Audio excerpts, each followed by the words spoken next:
আপনারা শুনছেন হুমায়ূন আহমেদের 'আমি এবং কয়েকটি প্রজাপতি' পর্ব ৮। মূল গল্প থেকে একটু সরে যাই, তাতে আপনার নিশ্চয়ই সমস্যা হবে না।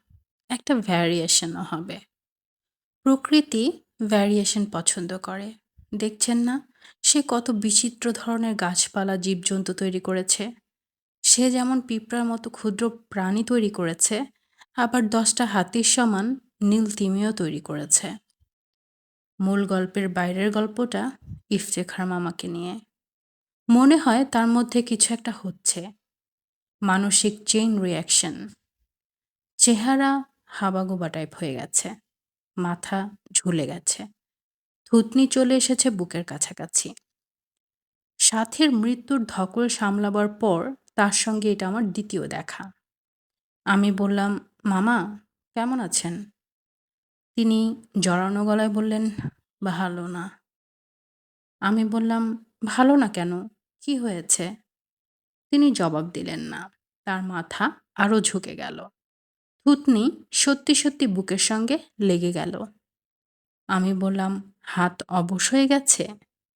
তিনি হ্যাঁ সূচক মাথা নাড়লেন। আমি বললাম, বড় কোনো মিথ্যা কথা বলেছেন?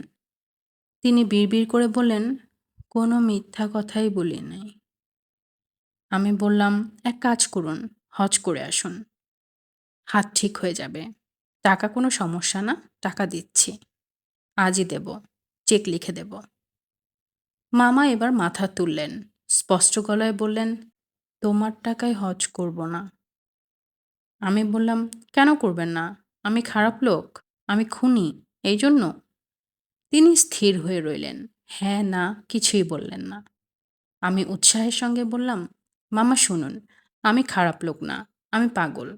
পাগলদের অপরাধকে অপরাধ বলে ধরা হয় না, তাদের কোনো বিচারও হয় না। শুধু যে ইহকালে হয় না তা না, পরকালেও হয় না। শেষ বিচারের দিনেও তাদের বিচার হবে না। ইফতেখার মামা এক দৃষ্টিতে আমার দিকে তাকিয়ে আছেন, কিন্তু তিনি যে আমাকে পরিষ্কার দেখতে পাচ্ছেন তা মনে হলো না। আমি বললাম, আপনার হাতটা ঠিক করা দরকার। যেসব অঙ্গ-প্রত্যঙ্গ মানুষের দুটা করে আছে, তার একটা নষ্ট হলে অন্যটা নষ্ট হয়ে যায়। একে বলে sympathetic reaction। মনে করুন আপনার ডান চোখ নষ্ট হয়ে গেছে, কিছুদিন পর দেখবেন আপনার বাঁ চোখের জ্যোতিও কমতে শুরু করেছে। ইফতেখার মামা বললেন, হজে গেলে আমার এই রোগ সারবে না। কি করলে সারবে সেটা আমি জানি। কি করলে সারবে? তুমি যে মানুষ খুন করেছো এই কথাটা যদি সবাইকে বলি, তাহলে রোগ সারবে। তাহলে তো চিকিৎসা সহজ হয়ে গেল। আপনার যাকে বলতে ইচ্ছা বলুন। পরিচিতদের বললে কিছু হবে না। বলতে হবে পুলিশকে। এক কাজ করুন, এখনই থানায় চলে যান। মামা বিড়বিড় করে বললেন, আমি কাউকে কিছু বলতে পারব না। কেন? জানি না কেন। আমি বলে দেব কেন? আমি বিপদে পড়ি এমন কিছুই আপনি করতে পারবেন না। কারণ আমি একজন সাইকোপ্যাথিক মানুষ। সাইকোপ্যাথিক মানুষরা তাদের চারপাশের মানুষদের এক ধরনের ঘোরের মধ্যে রাখে। তারা এই ঘোর থেকে বের হতে পারে না। মামা বললেন, আমি যাই। চলে যাবেন? মামা জবাব না দিয়ে উঠে দাঁড়ালেন। আমি বললাম, আপনি আমার বিষয়ে পুলিশের কাছে কিছু বলতে চাইলে বলতে পারেন। আমি কিছুই মনে করব না। আপনার এই রোগ কিন্তু ছড়িয়ে পড়বে। সর্বাঙ্গ অবশ, জীবন কাটছে বিছানায় শুয়ে শুয়ে। অবস্থাটা চিন্তা করেছেন? মামা ক্ষীণ গলায় বললেন, আমি পুলিশের কাছে গিয়েছিলাম কিন্তু কিছু বলতে পারিনি। আপনি কি করেছেন? ওসি সাহেবের সঙ্গে এক কাপ চা খেয়ে চলে এসেছেন? চা খাইনি, চলে এসেছি। মামা, আপনার কিন্তু পুলিশকে ঘটনাটা বলা দরকার ছিল। শুধু যে আপনার রোগ মুক্তির জন্যই দরকার ছিল তা না।